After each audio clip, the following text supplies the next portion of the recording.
चलिए दोस्तों, तो आज के इस वीडियो में हम एक्सरसाइज 7.3 का क्वेश्चन नंबर 2 और 3 को सॉल्व करते हैं।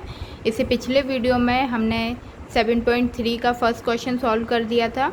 तो अगर आपने वो वीडियो नहीं देखी है तो प्लेलिस्ट में जाकर उस वीडियो को देख सकते हैं। और 7.3 से पहले की जितनी भी एक्सरसाइज हैं सारी हमने सॉल्व कर ली है, तो उनकी सारी वीडियो हम मेरी प्लेलिस्ट में पड़ी है, आप जाकर उनको चेक कर सकते हैं। तो चलिए इसमें हम क्वेश्चन नंबर सेकंड को सॉल्व करते हैं, उसके बाद थर्ड सॉल्व करेंगे। तो देख लेते हैं क्वेश्चन में क्या पूछा गया है। एक बार क्वेश्चन को रीड कर लेते हैं। तो क्वेश्चन हमारा इस प्रकार से है कि AD एक समद्विबाहु त्रिभुज ABC का एक शीर्ष लंब है जिसमें AB बराबर AC है। तो दर्शाइए कि इसमें दो पार्ट दिए हैं, फर्स्ट और सेकंड। तो पहले में पूछा है AD रेखाखंड BC को समद्विभाजित करता है और दूसरे में बोला है AD कोण A को समद्विभाजित करता है। तो चलिए इसको सिद्ध करते हैं हम। तो सबसे पहले हमें बोला है कि AD एक समद्विबाहु त्रिभुज ABC का शीर्ष लंब है। तो हमें पहले तो एक समद्विबाहु त्रिभुज बना लेना है, यानी कि ये हमने एक समद्विबाहु त्रिभुज बना लिया। इसको नाम दे देते हैं A, B और C। अब इसमें बोला है AD जो है वो एक शीर्ष लंब है, यानी कि ये AD एक शीर्ष लंब है। तो इसकी जो दो भुजाएं AB बराबर AC है, इतना हमें क्वेश्चन में दे रखा है। तो चलिए अब इसको सॉल्व करते हैं। तो सबसे पहले हम क्या कर लेंगे कि दो त्रिभुज दिए हैं। पहला है ABD, यानी कि ABD इतना एक त्रिभुज, और दूसरा है ACD, दूसरा ये त्रिभुज। तो हम ले लेते हैं त्रिभुज ABD तथा त्रिभुज ACD में, ठीक है। इन दो त्रिभुजों में बात करें तो हमें AB भुजा जो है वो AC के बराबर है, ये हमें क्वेश्चन में दिया गया है। तो वो लिख लेते हैं कि AB बराबर AC है, ये क्या है दिया है, ठीक है। इसके बाद देखिए जो AD है वो दोनों के लिए कॉमन है। ये AD वाली भुजा इस वाले त्रिभुज के लिए भी है, इस वाले त्रिभुज के लिए भी है। तो क्या हो जाएगा AD बराबर AD, ये क्या हो गया उभयनिष्ठ, उभयनिष्ठ। इसके बाद देखिए कि ये जो कोण है D, ये शीर्ष लंब बोला है, यानी कि ये 90 डिग्री के कोण है। तो ये कोण ADB, यानी कि कोण ADB ये 90 डिग्री और कोण ADC ये 90 डिग्री हैं दोनों, और दोनों आपस में बराबर हैं।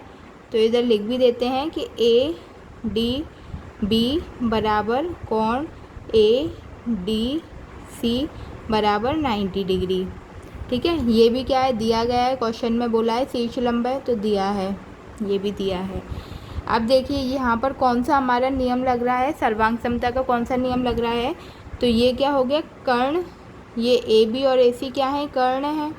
तो कर्ण भुजा और कोण, तो कर्ण भुजा कोण ये क्या हो गया, सॉरी ये कोण क्या है, ये समकोण है 90 डिग्री का। तो कर्ण भुजा समकोण, तो ये क्या हो गया हमारा राइट हाइपोटेनियस साइड, यानी कि RHS सर्वांग समता नियम द्वारा, RHS सर्वांग समता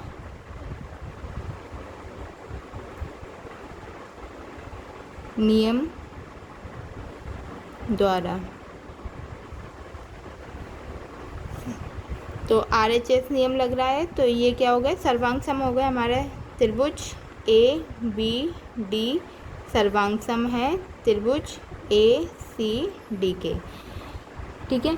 और जब ये सर्वांग सम है तो BD बराबर CD हो जाएगा। ये किसके द्वारा है CPCT के द्वारा। तो BD बराबर CD, ये CPCT के द्वारा, CT द्वारा।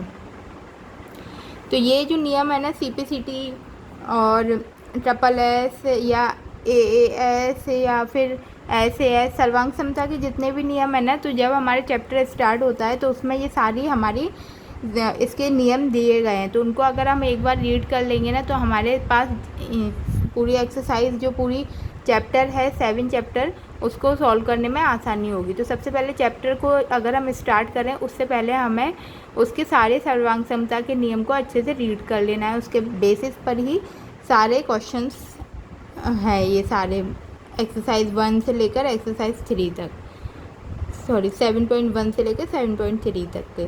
तो ये देखिए हमारा बी डी बराबर सी डी हो गया।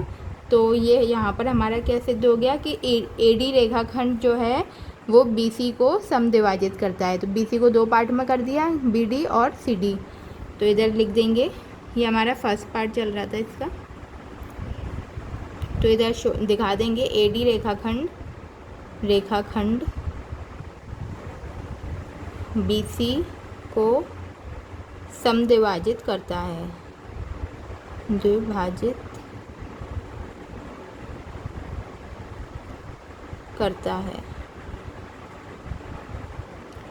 ठीक है, इसके बाद हमें इसका सेकंड पार्ट दिया गया है कि कोण बी ए डी, हमारा जो सेकंड पार्ट है वो क्या है, ए डी कोण ए को समद्विभाजित करता है, यानी कि ये ए डी है वो कोण ए को समद्विभाजित करता है, यानी कि ये इसमें भी आएगा और ए कोण इसमें भी आ रहा है। तो सी पी सी टी के द्वारा क्या हो गया, बी ए डी और कोण सी ए डी, ये किसके द्वारा, सी पी सी डी के द्वारा। बी ए डी बराबर है कोण सी ए डी के, और ये सी पी सी टी के द्वारा है, सी पी सी टी के द्वारा। तो यहाँ पर देखिए ए कोण है वो दोनों में ही है, कॉमन है, दोनों को समद्विभाजित करता है। तो बस इधर लिख देंगे कि ए डी कोण ए को समद्विभाजित करता है।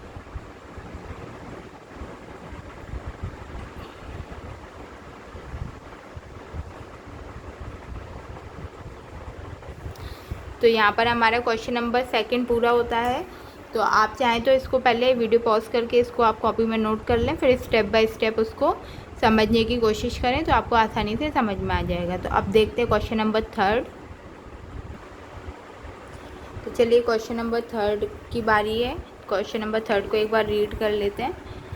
ये क्वेश्चन इस प्रकार से है, इसमें बोला है एक त्रिभुज ए बी सी की 2 भुजाएं ए बी तथा बी सी तथा मध्यिका ए एम, ये एक त्रिभुज है जिसकी ए बी बी सी और ए एम क्रमशः दूसरे त्रिभुज की भुजाएं पी क्यू क्यू आर तथा मध्यिका पी एन के बराबर हैं, यानी कि इसकी भुजाओं के बराबर हैं।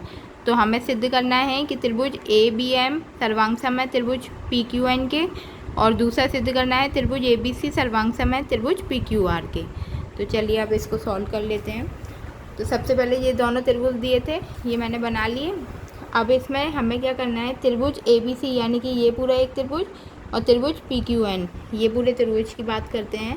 तो त्रिभुज ए बी सी तथा दूसरा त्रिभुज पी क्यू आर में, ठीक है। इसमें क्या क्या कॉमन बोला है हमें क्वेश्चन में कि बी सी, यानी कि ये बी सी बराबर किसके है, क्यू आर के। तो बी सी बराबर क्यू आर, ये क्या है, दिया है,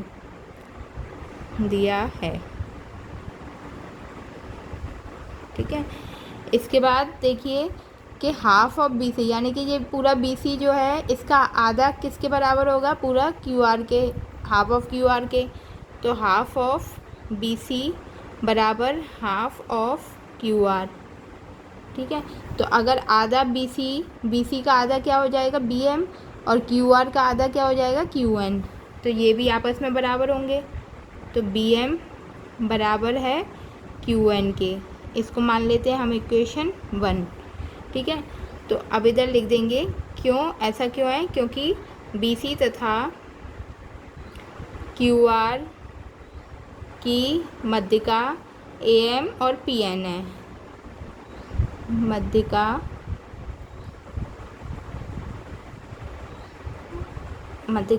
ए एम तथा पी एन है, ठीक है।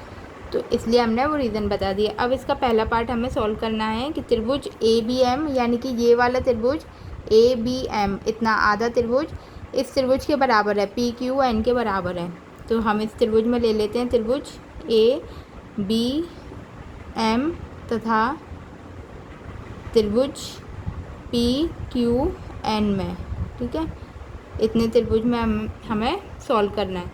तो अब इस त्रिभुज में क्या होगा, ये वाली भुजा BM बराबर QN है, ये दिया गया है हमें,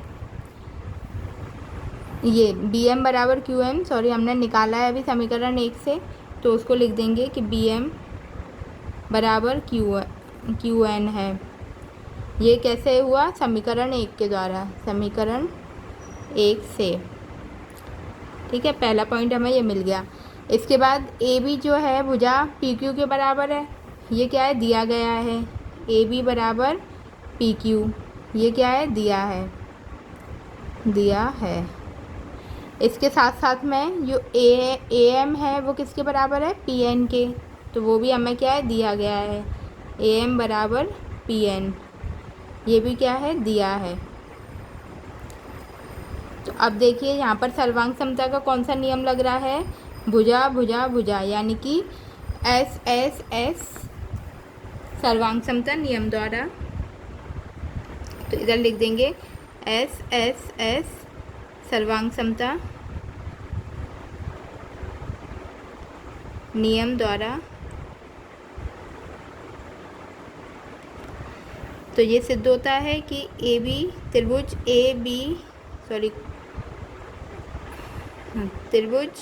ABM सर्वांगसम है त्रिभुज PQN के, ठीक है। तो यहाँ पर हमारा पहला पार्ट सिद्ध हुआ।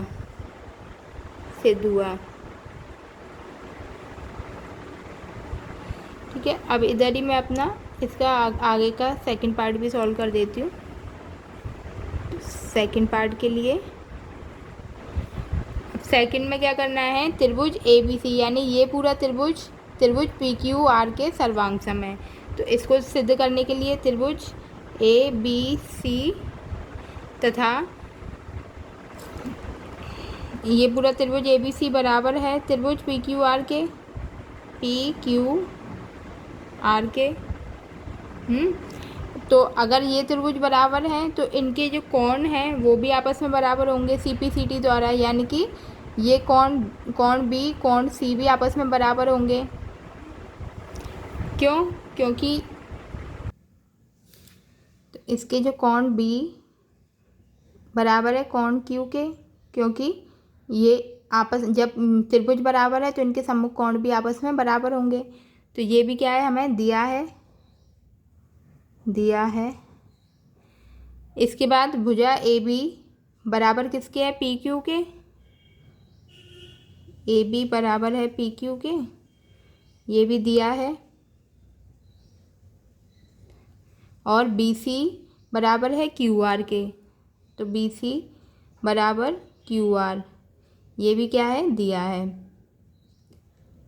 तो अब देखिए कहाँ इधर नियम कौन सा लग रहा है, कोण भुजा भुजा, यानी कि SAS सर्वांग समता नियम द्वारा, समता नियम द्वारा।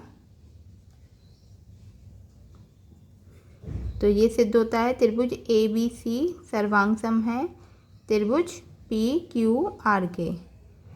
तो हमें यही सिद्ध करना था, तो हमने ये सिद्ध किया, सिद्ध हुआ।